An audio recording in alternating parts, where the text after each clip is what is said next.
ಎಲ್ಲ ವೀಕ್ಷಕರಿಗೂ ನಮಸ್ಕಾರ. ನಾನು ನಿಮ್ಮ ಸಹೋದರಿ ರೇಖಾ ಲೋಬೋ ಇನ್ನು ಕೆಸಿಸಿ ಮೀಡಿಯಾ ನೋಡ್ತಿದ್ರಿ. ವೀಕ್ಷಕರೇ, ಮೊನ್ನೆ ತಾನೇ ಒಬ್ಬ ವ್ಯಕ್ತಿ ಗೋವಾದಲ್ಲಿ ಒಂದು ಹೇಳಿಕೆಯನ್ನು ಕೊಡುತ್ತಾರೆ. ಅವರು ಸನಾತನ ಮಹಾಸಂಘದ ಸ್ಥಾಪಕರಾದ ಖಾಟರು. ಸೊ ಈ ಹೇಳಿಕೆಯನ್ನು ಒಂದು ಸಲ ನೋಡ್ಕೊಂಡು ಬನ್ನಿ. इसलिए इस धरती पर मुझे आज कोई बता रहा था, सेंट जेवियर नाम का जो आतंकवादी था, बर्बर क्रूर शासक था, उसकी कोई स्थान है जहां पर वो मरा था. अब उसकी शरीर को कीड़े लग गए. सेंट जेवियर की न आत्मा बची न शरीर बचा. उसकी हड्डियों को कीड़ों ने खा करके चूरा चूरा हो गया. उसके बाद भी उसका पता नहीं कौन सा फेस्टिवल होता है, प्रति वर्ष होता है, और लाखों की तादाद में सनातनी वहां जाकर के हाथ जोड़ते हैं. ಆ ವ್ಯಕ್ತಿ ಹೇಳ್ತಾನೆ, ಸಂತ ಫ್ರಾನ್ಸಿಸ್ ಝವೇರ್ ಕುರಿತಾಗಿ ಅವರ ಹೆಣವನ್ನು ಹುಳ ತಿಂದಿದೆ, ಅವರ ಆತ್ಮ ಹೊರಟು ಹೋಗಿದೆ. ಇನ್ನೊಂದು ಹೇಳ್ತಾನೆ, ಅವರ ಎಲುಬು ಸಮೇತ ಕುಳ್ಕೊಂಡಿಲ್ಲ ಅನ್ನುವಂತ ಸ್ಟೇಟ್ಮೆಂಟ್ ಕೊಡ್ತಾರೆ. ಮತ್ತೆ ಇನ್ನೊಂದು ಘೋರವಾದಂತ ಸ್ಟೇಟ್ಮೆಂಟ್ ಕೊಡ್ತಾರೆ, ಅವರು ಒಬ್ಬ ಭಯ ಉತ್ಪಾದಕರು ಅನ್ನುವಂತ ಒಂದು ಸ್ಟೇಟ್ಮೆಂಟ್ ಈ ವ್ಯಕ್ತಿ ಕೊಡುತ್ತಾನೆ. ಪ್ರಿಯ ಸಹೋದರ ನಾನು ಇಷ್ಟೇ ಹೇಳಕ್ ಇಷ್ಟಪಡ್ತೀನಿ ಈ ವ್ಯಕ್ತಿಗೆ, ನೀನೆಂತ ಸೈಂಟಿಸ್ಟ್, ನೀನೆಂತ ಡಾಕ್ಟರ್ ಸ್ಟೇಟ್ಮೆಂಟ್ ಕೊಡಕ್ಕೆ? ನೀನು ಯಾರೋ ಸ್ಟೇಟ್ಮೆಂಟ್ ಕೊಡಕ್ಕೆ ಈ ರೀತಿ ಎಲ್ಲ ಮತ್ತೆ ಹೇಳ್ತೀಯ ಅವರ ಬಾಡಿ ಹುಳ ತಿಂದೆ ಅಂತ, ನಿನ್ನ ಬಾಯಲ್ಲಿ ಹುಳ ಬಿದ್ದೆ ಅಂತ ನೋಡ್ಕೋ. ಮತ್ತೆ ಹೇಳ್ತಿ ಅವರ ಬೋನ್ಸ್ಗೆ ಹುಳ ತಿಂದು ಬಿಟ್ಟಿದೆ ಅಂತ ಹೇಳ್ತಿ, ನಿನ್ನ ಹಲ್ಲಿಗೆ ಹುಳ ತಿಂದಿ ಅಂತ ನೋಡ್ಕೋ. ಏನಯ್ಯ ಮಾತಾಡ್ತಾ ಇದ್ಯಾ? ನಿನಗೆ ಯಾರಯ್ಯ ಅಧಿಕಾರ ಕೊಟ್ಟಿದ್ದಾರೆ ಈ ರೀತಿ ಎಲ್ಲ ಮಾತಾಡ್ಲಿಕ್ಕೆ? ನಿನಗೆ ಸಂತ ಫ್ರಾನ್ಸಿಸ್ ಅಂತ ಯಾರಂತ ನಿನ್ಗೆ ಗೊತ್ತುಂಟ ಮಾರಯ್ಯ?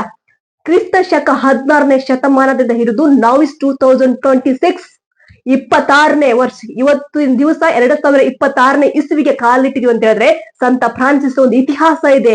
ಪವಾಡ ಪುರುಷರು ಸಂತ ಫ್ರಾನ್ಸಿಸ್ ಅವರು. ಅಂತವರ ಬಗ್ಗೆ ಮಾತಾಡ್ತೀಯ ನೀನು?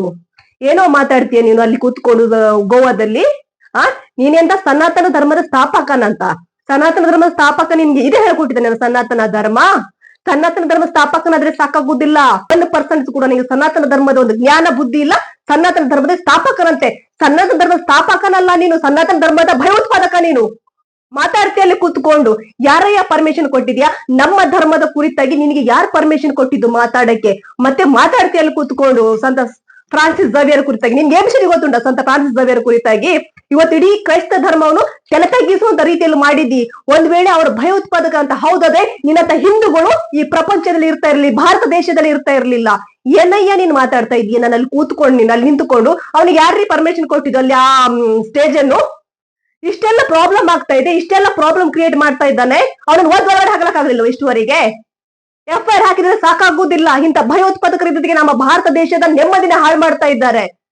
ಇವನು ಸನಾತನ ಧರ್ಮದ ಒಬ್ಬ ಇವನಂತೆ, ಏನೋ ಸ್ಥಾಪಕನಂತೆ. ಇವನು ಸ್ಥಾಪಕನು, ಸನಾತನ ಧರ್ಮದ ಸ್ಥಾಪಕನು, ಸನಾತನ ಧರ್ಮದ ಉಗ್ರ. ಇವನು ಉಗ್ರ ಸ್ಥಾನ ಕೊಡ್ತಾ ಇದ್ದಿ. ಏನೇ ನಿನಗೆ ಗೊತ್ತುಂಟು ಸಂತ ಫ್ರಾನ್ಸಿಸ್ ಝವೇರ್ ಕುರಿತಾಗಿ? ಮಾತಾಡ್ತೀಯಲ್ಲ ನಿಂತುಕೊಂಡು. ಸಂತ ಫ್ರಾನ್ಸಿಸ್ ಝವೇರ್ ನಮ್ಮ ಭಾರತ ದೇಶಕ್ಕೆ ಕೊಟ್ಟಿರುವಂತ ಕೊಡುಗೆ ಅಷ್ಟೇಟಲ್ಲ, ದೀನ ದಲಿತರಿಗೆ ಸೇವೆ ಕೊಡುತ್ತಾರೆ, ಪ್ರತಿಯೊಬ್ಬ ರೋಗಿಗಳು ನೋಡ್ಕೊಂಡಿದ್ದಾರೆ, ಎಜುಕೇಶನ್ ಟ್ರಸ್ಟ್ ತಂದಿದ್ದಾರೆ. ಅಂತವರ ಕುರಿತಾಗಿ ನೀನು ಮಾತಾಡ್ತೀಯ? ಇಡೀ ಪ್ರಪಂಚದಲ್ಲಿ ಇತಿಹಾಸ ಸೃಷ್ಟಿ ಮಾಡಿರುವಂತ ಸಂತ ಫ್ರಾನ್ಸಿಸ್ ಝವೇರ್ ಮಾತಾಡ್ತೀಯ ಅಲ್ಲಿ ಕೂತ್ಕೊಂಡು. ಎಲ್ಲಿ ಹೋಗಿದ್ದಾರೆ ಎಲ್ಲ ಮೀಡಿಯಾದವರು? ಅಲ್ಲಿರುವಂತ ಗೋವಾದಲ್ಲಿರುವಂತ MLA ಎಂತ ಮಾಡ್ತಾ ಇದ್ರು? ಇಂಥ ಭಯೋತ್ಪಾದಕರಿಗೆ ಅಲ್ಲಿ ಸ್ಟೇಜ್ ಕೊಡ್ತೀರಾ ನೀವು? ಯಾಕ್ರಿ ಅರೆಸ್ಟ್ ಮಾಡಕ್ ಆಗ್ಲಿಲ್ಲ ಅವರನ್ನು ಇಷ್ಟುವರೆಗೆ? ಯಾಕ್ರಿ ಅರೆಸ್ಟ್ ಮಾಡಕ್ ಆಗ್ಲಿಲ್ಲ ಇಷ್ಟುವರೆಗೆ? ಇಂಥ ಪಾಪಿಗಳಿದ್ದಕ್ಕೆ ನಮ್ಮ ಭಾರತ ದೇಶ ಹಾಳಾಗಿ ಹೋಗ್ತಾ ಇದೆ. ದಯವಿಟ್ಟು ನಾನು ಹೇಳ್ತೀನಿ, ಅಲ್ಲಿ FIR ಹಾಕಿದ್ರೆ ಸಾಕಾಗಲ್ಲ, ಅವರನ್ನು ಇಮಿಡಿಯೇಟ್ಲಿ ಅರೆಸ್ಟ್ ಮಾಡ್ಬೇಕು. ಅರೆಸ್ಟ್ ಮಾಡಿ ಒಳಗಡೆ ಹಾಕಿಸಿ ಅವರನ್ನು. ಅಂತ ಫ್ರಾನ್ಸಿಸ್ ಝವೇರ್ ಕುರಿತಾಗಿ ಮಾತಾಡಕ್ಕೆ ಬರ್ತಾನೆ.